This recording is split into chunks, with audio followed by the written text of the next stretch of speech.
I've been married to Taylor for 2 years. I thought we were doing well. At least we were when we first got married. Things started to change about a year ago. It began when Taylor's dad passed away. Hey, Matilda. Yeah. It was shortly after the funeral, and Taylor broke the silence with an awkward tone. Dad's gone, right? Yes. Mom seems lonely. Mm-hmm. So, what do you think about us moving in with Mom? What? This was the first time the topic of living together with his mom had ever come up. Taylor didn't back down, insisting it would help his lonely mom. I knew they were a close couple, and I had noticed how frequently his mom, my mother-in-law, would call for Taylor after the funeral. She must be lonely. You know, our family home will be too big for Mom alone, right? We were thinking of getting our own place eventually. Living in a house would be better than an apartment, and it'll save us some money.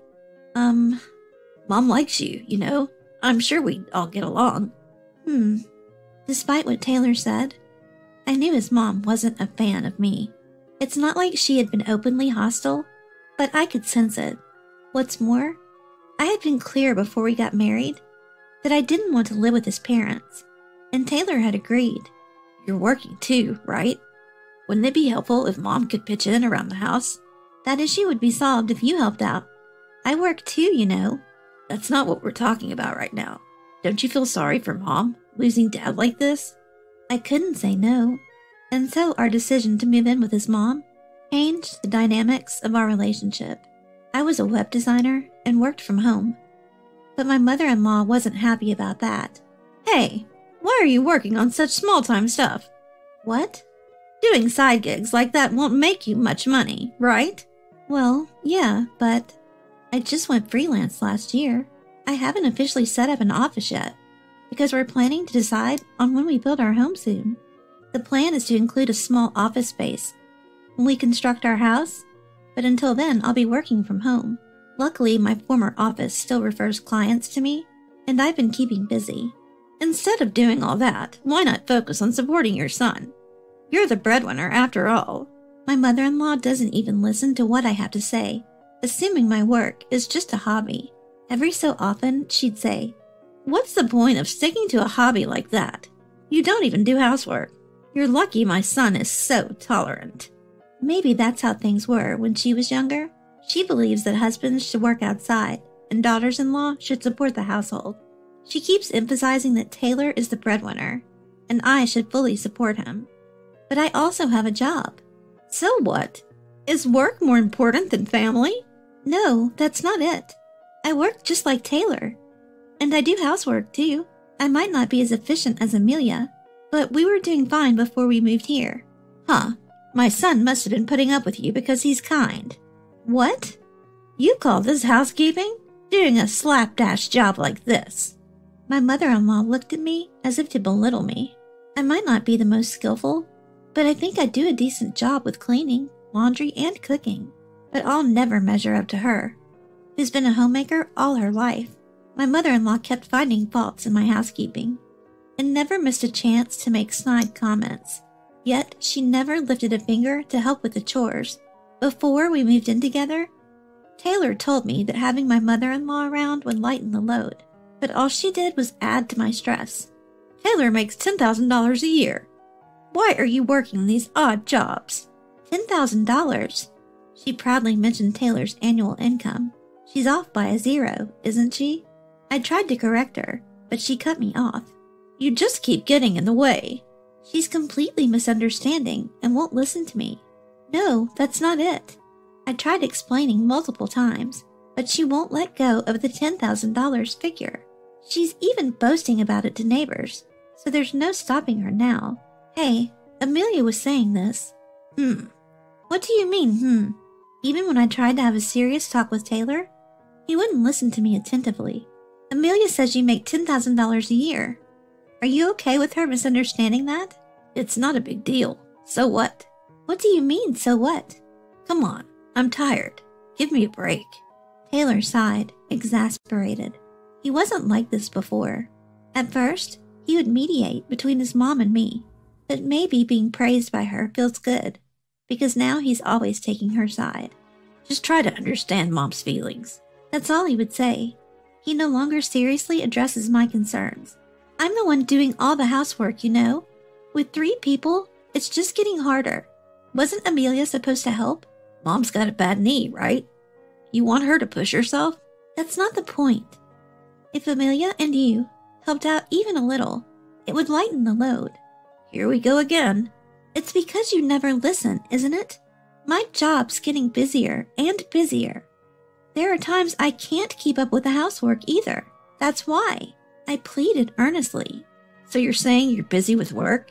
Is that a dig at me? Taylor spat out those words and stormed out of the room. It wasn't always like this. I kept thinking about it. Taylor used to genuinely support me, wanting to be independent and excel at my job. He even used to share housework. What happened? Now he doesn't lift a finger. Since we've been here, every time I bring up work, Taylor gets irritated and snaps, suspecting sarcasm or insinuations. I get that it's probably mother-in-law's influence, but I'm speechless thinking how easily he changed his mind. Where are you going? Just a meeting. I'll be back before dinner. A meeting? What kind? I'm meeting with a realtor to look for a rental space for my office. Working from this house has become unbearable, so I've decided to rent an office space. The house has the space and I can do my job, but it's emotionally draining. Mother-in-law keeps interfering and making nasty comments when I work, and I know Taylor's not on my side. In that case, it would be easier to work if I rented a different space. I wouldn't have to worry about anyone else either. That's what I concluded. What did you just say? Just as I was about to leave the house, my mother-in-law stopped me in my tracks with a loud voice. I don't know where she got the strength from, but she grabbed my arm tightly. The pain made me wince, but she didn't let go at all. Wait, AmITheA, what are you talking about? Does my son know about this? No, but how could you decide on this on your own? I can't believe it. I just haven't had time to talk. It's not like I was keeping it a secret. Exactly my point. Using a lot of money without consulting anyone. How brazen. I won't allow it. What? Please, don't leave the house today. We'll discuss this when my son gets back. My voice no longer reached my shrieking mother-in-law. Unable to have a constructive conversation, I canceled my appointment with the realtor. Taylor, you're late. What's the rush? Please just listen. While I was working in my room, I overheard Taylor, who had just come back from work, talking to my mother-in-law. Is she telling him I'm spending money recklessly? My mother-in-law seemed agitated, pleading with Taylor through her tears. After a while, can I come in? The door opens gently, and Taylor walks in. Right behind him, mother-in-law's face is twisted in extreme anger. She looks like she's so furious, she could burst into tears any moment. I let out a deep sigh and reluctantly stopped my work. What is it? Mom's saying that you can't just waste Taylor's hard-earned money. My mother-in-law cut in with a teary voice. That's what she said. What's going on? The situation was becoming too complicated due to her assumptions. I was just planning on going to an office meeting. How is that wasting money?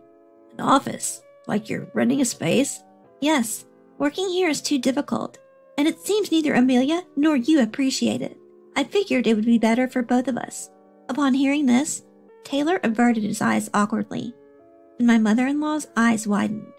To spend a lot of money for such a petty reason without even telling us. I'm using my own money to get an office. Sorry for not mentioning it earlier, but I don't think it's your place to intervene. While pressing between my eyebrows, I convey my irritation. Taylor looks a bit surprised, probably because I've never talked back or argued before. I've never been so blunt with either Taylor or mother-in-law, but I'd reached my limit. With mother-in-law who doesn't listen and just imposes her one-sided values, and Taylor, who only listens to what mother-in-law says. Oh my, how could you say that? To dismiss family advice as intervening? I can't believe you. In my mother-in-law's eyes, does family mean a daughter-in-law who just nods and agrees? If so, that's not me. Just get a divorce then. My mother-in-law finally let her true feelings slip. What? Taylor questions again. You're only going to bring yourself down by being with someone like this. There's got to be someone better suited for you. But pick someone who'll support you. After all, you're the breadwinner. Mother-in-law forcefully lays it out. The word breadwinner seems to resonate well with Taylor, who lets out a pleased smile. All I could do was silently watch. Finally, Taylor turns to me, smiling condescendingly. Let's divorce. I feel bad for you, but I think Mom's right. I need someone who will support me. I see. You get it, right? He laughs, trying to lighten the mood. How can one word like breadwinner make him forget reality and make such a life-changing decision? At this point, my patience for Taylor has run dry. I understand. Upon hearing my response, mother-in-law smiles contentedly, and Taylor's face relaxes. But there's a condition. A condition? Don't contact me after the divorce. No calls or texts. If we're getting divorced, that's a given. I'll be out by the end of this week. I'll send the divorce papers and a pledge about our agreement through a lawyer after that. Please fill them out. A lawyer? Taylor seems taken aback by the mention of a lawyer. Still, I explain my reasoning. Yes, it's safer for both of us. If you break the agreement and contact me, I'll demand compensation. We're getting divorced, so we should be able to live with that. Mother-in-law interjects, unable to hold back. That's fine. If she contacts you, then you can demand compensation. Right. So it's settled then. Let's also agree that we keep our possessions and assets. After contemplating for a bit, Taylor nods. I figured as much. All right, I'll make sure to include that in the documents. Mother-in-law lets out an exaggerated sigh and grins. Oh, what a relief. I smile back. Thank you for your help. Upon seeing that, mother-in-law grimaced disapprovingly, and Taylor awkwardly lowered his gaze to the floor. Taylor never ended up standing up for me. I vaguely thought about that. I decided to get a divorce and immediately contacted my parents. When I told them everything that had happened and how I was being pressured into divorce, Mom teared up and Dad got visibly angry. Get out of that house as soon as possible. The morning after deciding to divorce, my dad and brother showed up with a truck to pick me up. Mother-in-law and Taylor probably never expected me to leave so quickly. They looked stunned, but I didn't care. I packed what I needed and left the house ASAP. I contacted the lawyer who had helped me in the past, took care of all the paperwork, including affidavits and divorce filings, and successfully got divorced. For a while, I moved back in with my parents. I was thinking about renting a place that could also serve as an office, but my parents advised against it. You've just gotten divorced, and who knows what Taylor or mother-in-law might do, they say, so I decided to stay with my parents for a while. Turns out it was the right decision. Matilda, you're in there, aren't you? A few months after the divorce, I heard such a voice late at night. There was a loud banging on the front door. I immediately recognized it as Taylor's voice, but Dad said, "Stay here," and went to the door. Mom stayed close to comfort me. "What do you want at this hour?" "Cody, where is Matilda? You're divorced. What do you want now?" "That woman stole my son's money. Bring her out right now." I heard mother-in-law shrieking. I couldn't believe they'd come together. "Stole?" Dad repeated the accusation incredulously. "Yes, otherwise why would my son be missing money? We can't live without money in our bank account. Give it back now." Missing money from the account? They can't live without it? As absurd as it sounded, I felt dizzy. Seeing that Dad was having trouble dealing with such unreasonable people, I reluctantly showed my face at the door. "Matilda, please take your disturbance elsewhere." In contrast to their loud ranting, I responded calmly. "How dare you? Give the money back now." Mother-in-law continued her tirade. "Give back what? You stole my son's money, didn't you?" "I have no idea what you're talking about. We always kept our finances separate, and I know nothing about his bank account." Mother-in-law was speechless, but it was the truth. However, it seemed mother-in-law had not been informed of this and looked stunned. "But why are you out of money? We're even facing electricity shutoffs. You're supposed to be making $10,000 a year. Something doesn't add up." Still believing in that misconception, I glanced at Taylor. "Why don't you be honest for once?" "What? His mother looked confused. Taylor stayed silent and didn't lift his head. I sighed, pulled up the e-statement on my phone, and showed it to my mother-in-law. Take a look. As she saw the digital statement, her eyes widened. She seemed about to say something but held back. We're not stealing. Look at those numbers. A significant amount is regularly coming in every month, even after the divorce. I glanced at Taylor again. Why don't you tell AmITheA that I make $10,000 a year and you make only about 20% of that? What? Come on. I've been saying this all along. The one who didn't correct the misconception was you. Taylor works in sales, but is actually a contract worker, not a regular employee. His income is commission-based, so there's no basic salary. While some make $10,000 a year, Taylor hardly manages to bring home $1,000 a month. His yearly income is around $24,000. We could afford our lifestyle only because of my earnings. I covered all expenses, even for Taylor and his mother. Taylor spent all his income on himself. The reason Taylor didn't object when I suggested we manage our finances separately must have been this. Taylor likely thought he'd have more disposable income than me, the one covering living expenses and all the rest, even though he makes only a fifth of my salary. Despite me covering the living expenses, the income gap between Taylor and me is evident. He never really saves and uses all he earns. I can see my mother-in-law was confused. She refused to listen when I tried to clarify, and Taylor let her continue thinking what she did. Come on, help me out. You have money, right? Taylor was begging without any sense of shame. What are you talking about? We're married, aren't we? Help me. That's right, you have money. Go ahead, find a job, marry my son again. Mother-in-law was raising her voice. I was dumbstruck by their audacity. Why should I?